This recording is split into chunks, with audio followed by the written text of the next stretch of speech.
ಕೇಂದ್ರ ಸರ್ಕಾರ ಜನಸಾಮಾನ್ಯರಿಗೆ ಅನುಕೂಲವಾಗಲಿ ಎಂದು 2.5 ಲಕ್ಷ ಕೋಟಿ ರೂಪಾಯಿಗಳಷ್ಟು ಜಿಎಸ್ಟಿ ಕಡಿಮೆ ಮಾಡಿದ್ದರಿಂದ ವ್ಯಾಪಾರಸ್ಥರಿಗೆ ಹಾಗೂ ಸಾಮಾನ್ಯ ಜನರಿಗೆ ಅನುಕೂಲವಾಗಿದೆ ಎಂದು ಬಿಜೆಪಿ ಕಾರ್ಯಕರ್ತ ಪಟಾಕಿ ಸಿಡಿಸಿ ಸಂಭ್ರಮಿಸಿದರು.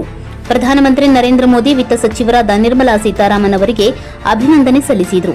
ಈ ಸಂದರ್ಭದಲ್ಲಿ ನವಲಗುಂದ ಮಂಡಲದ ಅಧ್ಯಕ್ಷರಾದ ಗಂಗಪ್ಪ ಮನವಿ, ತಾಲೂಕಾ ಯುವ ಘಟಕ ಅಧ್ಯಕ್ಷರಾದ ಸಾಯಿಬಾಬಾ ಆನೆಗುಂದಿ, ಷಣ್ಮುಖ ಗುರಿಕಾರ್, ಎಸ್ಬಿ ದಾನಪ್ಗೌಡರ್, ಸಿದ್ದನಗೌಡ ಪಾಟೀಲ್, ಸುರೇಶ್ ಗಾಣಿಗೇರ್, ಸಿದ್ದಣ್ಣ ಕಟಗೇರಿ, ದೇವರಾಜ್ ದಾಡಿಬಾಯಿ, ನಾಗಪ್ಪ ಹರ್ತಿ, ಪ್ರಭು ಇಬ್ರಾಹಿಂಪುರ್, ಸಂಗನಗೌಡರ್ ಸಂಜುಗೌಡರ್, ಬಸವರಾಜ್ ಕಾತರ್ಕಿ, ದೇವರಾಜ್ ಕರಿಯಪ್ಪನವರ್, ಮಂಜುನಾಥ್ ಇಮ್ಮಡಿ ಮುಂತಾದವರು ಉಪಸ್ಥಿತರಿದ್ದರು.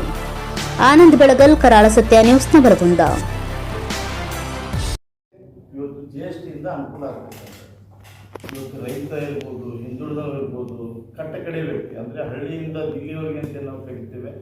ಇವತ್ತು ದಿಲ್ಲಿಯಲ್ಲಿ ಕೂತಿರ್ತಕ್ಕ ಒಬ್ಬ ದೇಶದ ಪ್ರಧಾನಮಂತ್ರಿ ಹಳ್ಳಿಯಲ್ಲಿ ಇರ್ತಕ್ಕಂಥ ಒಬ್ಬ ಸಾಮಾನ್ಯ ಜನರಿಗೂ ಕೂಡ ಇವತ್ತು ಅನುಕೂಲ ಆಗ್ತಕ್ಕಂಥ ಸುಮಾರು 2,50,000 ಕೋಟಿಯನ್ನು ಇವತ್ತು ಅನುಕೂಲ ಮಾಡ್ತಕ್ಕಂಥ ಕೆಲಸ ಇವತ್ತು ದೇಶದ ಇತಿಹಾಸದಲ್ಲಿ ಆಗಿರ್ತಕ್ಕಂಥದ್ದು.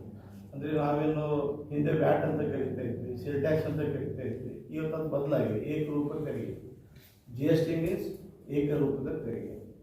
ಇವತ್ತು ಏಕರೂಪ ತೆರಿಗೆಯಲ್ಲಿ 2,50,000 ಕೋಟಿ ಆಟೋಮೊಬೈಲ್ ಇಂಡಸ್ಟ್ರಿ ಇರ್ಬೋದು, IT BT ಇರ್ಬೋದು, ಸಾಫ್ಟ್ವೇರ್ ಇರ್ಬೋದು, ಸ್ಟಾರ್ಟಪ್ ಇರ್ಬೋದು. ಇವತ್ತು ಹಳ್ಳಿಯಲ್ಲಿ ಇರ್ತಕ್ಕಂಥ ಒಬ್ಬ ರೈತ ತನ್ನ ಹೊಲಕ್ಕೆ ತೆಗೆದುಕೊಳ್ತಕ್ಕಂಥ ಬೀಜ ಗೊಬ್ಬರದಿಂದ ಹಿಡ್ಕೊಂಡು ಆರೋಗ್ಯ ಇಲಾಖೆಗೆ ಕೂಡ ಸುಮಾರು 2,50,000 ಕೋಟಿಯನ್ನು ಇವತ್ತು ಅನುಕೂಲ ಮಾಡ್ತಕ್ಕಂಥದ್ದು. ಮತ್ತು ಅದೇ ರೀತಿ 375ಕ್ಕಿಂತ ಹೆಚ್ಚು ಇವತ್ತು ಅನೇಕ ವಸ್ತುಗಳಿಗೆ ಇವತ್ತು ರಿಯಾಯಿತಿಯನ್ನು ಕೊಡ್ತಕ್ಕಂಥದ್ದು. ಇವತ್ತು ನಾವು ಎಲ್ಲರೂ ಕೂಡ ವ್ಯಾಪಾರಸ್ಥರ ಜೊತೆ ನಾವು ಮಾತನಾಡಿದಾಗ, ವ್ಯಾಪಾರಸ್ಥ ಸಂಘದ ಜೊತೆ ಮಾತನಾಡಿದಾಗ ಅವ್ರು ಭಾಳ ಸಂತೋಷವನ್ನು ವ್ಯಕ್ತಪಡಿಸಿದ್ರು. ಇವತ್ತಿಂದ ಅದು ಜಾರಿ ಬರ್ತಾ ಇದೆ. ಅದಕ್ಕೆ ನರೇಂದ್ರ ಮೋದಿಯವರ ಸರ್ಕಾರಕ್ಕೆ, ನಮ್ಮ ಹಣಕಾಸು ಮಂತ್ರಿಗಳಿಗೆ, ನಮ್ಮ ಪಕ್ಷದ ಪರವಾಗಿ, ನಮ್ಮ ಎಲ್ಲ ಮುಖಂಡರ ಪರವಾಗಿ ಅವ್ರಿಗೆ ಅಭಿನಂದನೆ ಕೂಡ ಸಲ್ಲಿಸ್ತೇವೆ. ನಾವು ಇವತ್ತಿಂದ ಅಧಿಸೂಚನೆ ಬರ್ತಾ ಇದೆ, ನಾಳೆಯಿಂದ ಅದು ಜಾರಿ ಆಗ್ತಕ್ಕಂಥದ್ದು. ಪ್ರತಿಯೊಬ್ಬರಿಗೂ ಕೂಡ ಅದು ಮುಟ್ತಕ್ಕಂಥ ಕೆಲಸವನ್ನು ನಾವು ಮಾಡ್ತಾ ಇದ್ದೇವೆ. ಇವತ್ತು ಹಿಂದೆ ನಾವು ಒಂದು ನೇರವಾಗಿ ಬ್ಯಾಂಕ್ ಅಕೌಂಟ್ ತೆಗೆಯುವಂಥ ಸಂದರ್ಭದಲ್ಲಿ ಭಾಳ ಜನ ಅಪಹಾಸ್ಯ ಮಾಡಿದ್ರು. ಏನಪ್ಪ, ಜೀರೋ ಅಕೌಂಟಲ್ಲಿ ಬ್ಯಾಂಕ್ ಖಾತೆ ತೆಗೆದ್ರೆ ₹1 ರೊಕ್ಕಿಲ್ಲ, ಅವ್ನು ಬ್ಯಾಂಕ್ ಅಕೌಂಟ್ ತೆಗೆದು ಸೀಲ್ ಮಾಡ್ತಾ ಇರೋದು ಅಂತ ಕೇಳಿದ್ರು ನಾವು.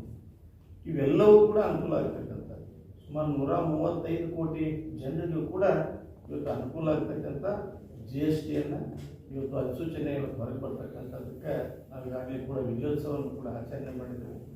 ಮತ್ತು ರಾಜ್ಯದ ಮುಖ್ಯಮಂತ್ರಿಗಳಿಗೆ ನಾವು ಒಂದು ವಿನಂತಿ ಮಾಡಿಕೊಡ್ತೇವೆ, ಈಗಲಾದರೂ ಕೂಡ ಈ ಸರ್ವೆಯನ್ನು ಬಂದ್ ಮಾಡ್ತೀವಿ.